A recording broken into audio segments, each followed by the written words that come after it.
هر ټیم کې به مرګ یاد ساتي. دا نن چې څه وراني کېږي د دې مرګ هیر دی. که مرګ یادي سوال نه پیدا کېږي چې د سړي نه ګناه وشي. او بل چې د چا سره بدو کې دا مه هېروه. چا سره بدو کې ته دا به د نه هیر شوي نه، دې بدو ته به دې موقع ګوري وي چې بد د چا سره وکړي که نه نو دا به نه هېروي. باید سړي ته به کنځلو کې بېعزتي دا خبره وه تېره شوه، دا تېره نه ده، دا یاد ساته.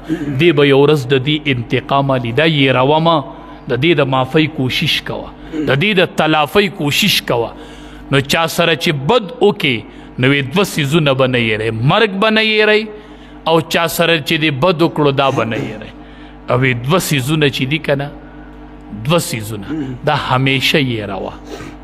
یو چې د چا سره احسان وکړي نو بیا یې مه یادوه، دا هېر که. بس د دې بدله الله درکړو نو بیا یې یادوه مه. احسان چې د چا سره وکړي نو دا بیا یې هېروه.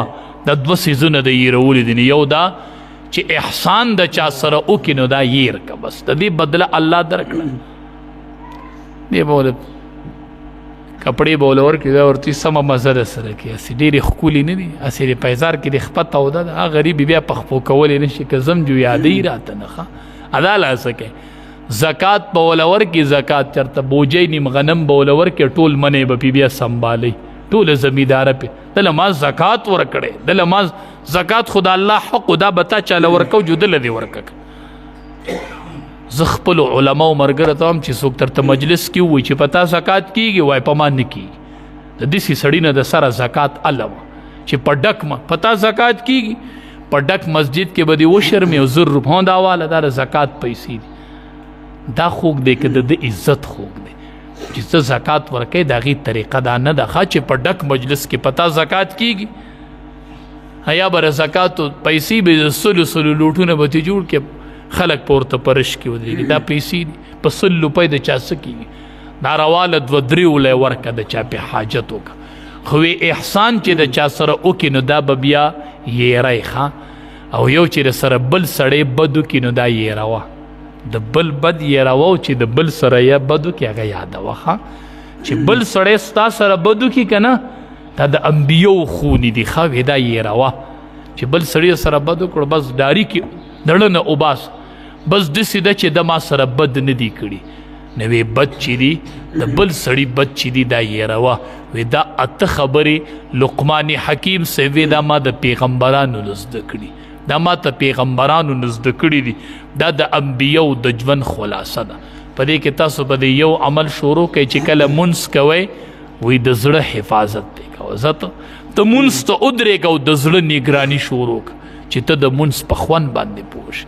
به هر صورت د دنیا ژوند هسې په وتو دی، په تلو دی، واوره د ویلي کېږي ښه.